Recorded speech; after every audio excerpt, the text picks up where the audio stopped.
नमस्कार, स्वागत आहे तुमचे आमच्या चॅनलमध्ये। आवाज महामुंबईचा, शोध बातमीचा, कौल मनाचा। चला तर मग आमचे चॅनल शेअर करा, लाईक करा आणि सबस्क्राइब करा। धन्यवाद। लाखो शिवभक्तांचे आराध्य दैवत महाड येथील श्री गावदेव वीरेश्वर महाराज।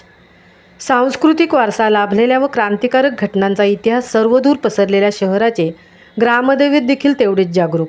श्री वीरेश्वराचे मंदिर व त्याजवळील मेघडंबरी यांचे काम पेशवाईच्या मध्यकाळी महाडचे वतनदार यशवंत महादेव पोतनीस यांच्या काळात झालेले आहे।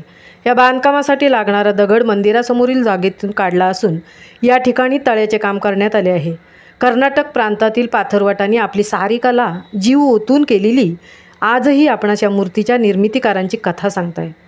देवळात प्रवेश करताच क्षणी रेखीव कोरीव काम केलेला, उंचीला कमी असणारा नंदी आणि मुख्य दरवाजा दगडात कोरलेला असून समपातळीत आहेत। या ठिकाणी दसरा, दिवाळी, त्रिपुरारी पौर्णिमा हे उत्सव साजरे होत असतात। यावेळी सारा गाव जमा होऊन आनंद लुटत असतो। या विविध उत्सवासाठी सरकारकडून खर्चासाठी पैसा दिले जात असल्याची नोंदी पाहावयास मिळतात। शिवकाळात हे देऊळ आजच्या स्वरूपात बांधलेले नव्हते। त्यावेळी महाड शहराची वस्ती हल्लीचे कोट भागात होती आणि त्याच्या आजूबाजूचा भाग पूर्ण जंगलमय होता। त्याकाळी वीरेश्वराची स्वयंभू पिंड ही एका जाळीत वसलेली होती। तेथे लोक येऊन त्याची भक्ती व पूजा करत। शिवकाळात या देवस्थानावर देऊळ बांधले गेले नाही, कारण तेव्हा या महाड पोलादपूर भागावर जंजिरेकर, सिद्धी व विजापूरकर यांच्या नेहमीच स्वाऱ्या होत असत।